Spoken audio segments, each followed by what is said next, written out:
Datada en el siglo VI a.C., aparece la primera muestra conocida del alfabeto latino. El origen del alfabeto latino parece estar en la variante occidental del alfabeto griego usado en Cumas, una colonia griega del sur de Italia, que los latinos adoptaron en el siglo VII a.C., a través de los etruscos para transcribir su idioma, y que desde entonces ha sufrido una larga evolución histórica. Del alfabeto Cumas derivó el alfabeto etrusco, y los latinos finalmente adoptaron 21 de las 26 letras etruscas. Latín arcaico. Los romanos empleaban las letras C, K y Q para escribir el sonido de la K, pero pronto la letra K fue marginada en favor de la C, que entonces tomó los valores de G y K.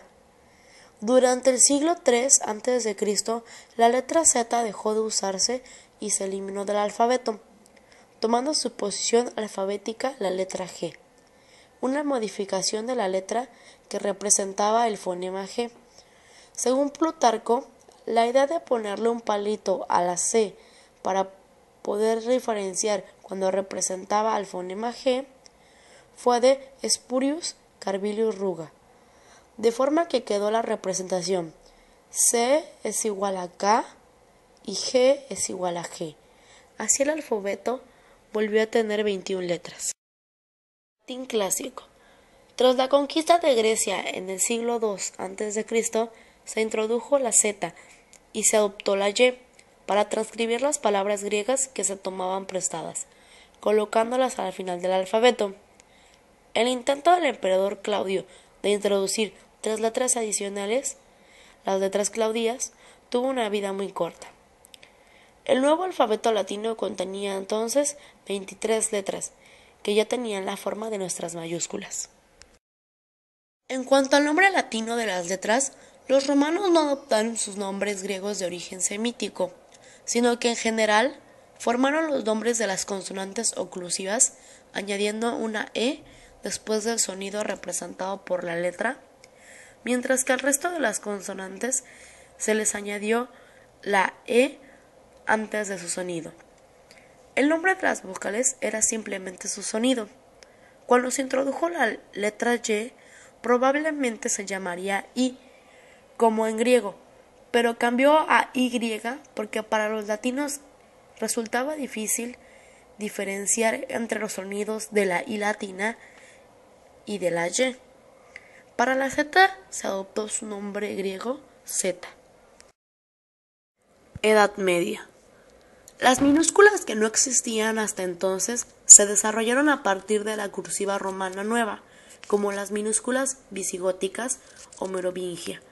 Se originaron de la evolución de las escrituras del Bajo Imperio Romano, conocidas como unicial, semiunicial y minúscula cursiva. Las reglas para el uso de las mayúsculas evolucionaron con el tiempo y según las distintas lenguas. Época moderna. Con la aparición de la imprenta apareció la tipografía latina con formas tomadas de varias modalidades de minúsculas al uso del siglo XV, como los tipos góticos, letra gótica y los tipos romanos, que fueron una adaptación tipográfica de la escritura humanística utilizada en Italia durante toda la centuria.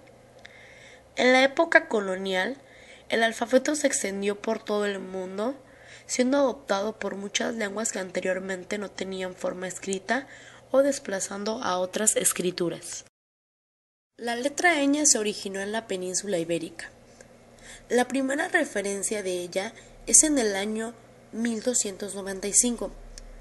Durante el siglo XIV se extendió su uso y hasta 1492 apareció en gramática de Nebrija. La grafía surgió de la costumbre de los copistas medievales de escribir la N con una rayita encima para indicar que era doble, ahorrando así espacio. Cuando el par NN cambió su sonido palatizándose, la ñ se adoptó como una nueva letra en el alfabeto en español. Finalmente el alfabeto latino se quedó con 21 consonantes y 5 vocales. las cuales sus pronunciaciones varían. A se pronuncia A, B se pronuncia B, C se pronuncia K, D se pronuncia D, E se pronuncia E, F se pronuncia F, G se pronuncia G, la H no tiene pronunciación, I se pronuncia I, J se pronuncia Y, K se pronuncia K, L se pronuncia L, M se pronuncia M, N se pronuncia N, O se pronuncia O, P se pronuncia P, Q se pronuncia Q, R se pronuncia R, S se pronuncia C, T se pronuncia T, U se pronuncia U, B se pronuncia B, X se pronuncia J, Y se pronuncia I y Z se pronuncia Z. Gracias por su apoyo.